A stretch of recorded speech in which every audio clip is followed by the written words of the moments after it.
Julia Pastrana has been buried in Mexico, which is noteworthy for at least 3 reasons. One is that she died over 150 years ago. The second is that she was considered at the time to be the ugliest woman in the world, which is unfortunate, but not as unfortunate as the third reason, which is that she was known as the ape woman. Now, this sounds bad that we're talking about this, but it does actually have a silver lining and a happy ending. But let's explain why she looked the way she did. She had a combination of hypertrichosis and gingival hyperplasia, rare genetic disorders that gave her copious facial hair, as you saw from those photos, and a thickened set jaw. And so as a result of that, she traveled around Europe and other parts of the world, like dancing and being a performer. You've heard about these sorts of things in the past. She was basically a traveling sideshow. This Exactly, story a freak is so, show. Yeah, it's unfortunate. We have quotes from Mario Lopez, who's the governor of the Mexican state that she's now buried in. He says, "When I heard about this Sinaloan woman, I said, there's no way she can be left locked away in a warehouse somewhere," where she had previously been in Norway. He goes on to say, "Imagine the aggression and cruelty of humankind she had to face and how she overcame it. It's a very dignified story."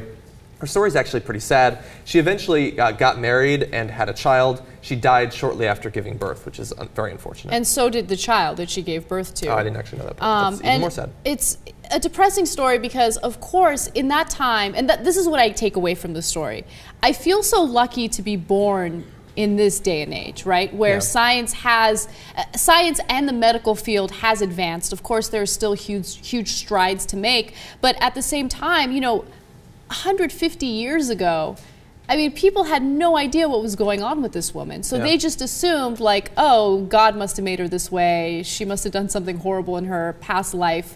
Therefore, she deserves to be a freak show. No one understood what was happening with her. And the guy who married her, she married the guy out of love. But a lot of people were saying that he married her because he wanted to make money off of her by taking her around the world and collecting money by showing her around and everything. So I don't know if that's true, but I don't know. I don't think it's far-fetched. No. Let's just say that. I mean, what seems far-fetched, and this is how different circuses are now than they were then, but after she died, they used her corpse for entertainment. And this was not the only person. It was very common at one point. Her husband used her corpse for entertainment. Exactly, and that was, at one point, it was common. Like, that's what circuses were. Thankfully, now we have, like, Cirque du Soleil, and I don't remember seeing any corpses in the few that I've seen. But we've moved on at least a little bit.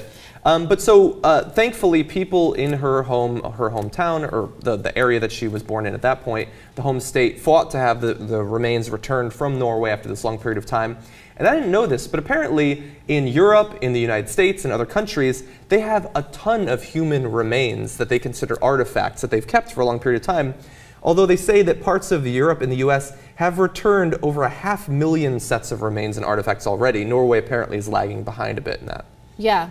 That is a little surprising, but you know, a lot of these remains were used for scientific research, so that's understandable. But that scientific research was so critical because another you know, hypothesis that people had was that she was the product of a woman mating with an orangutan.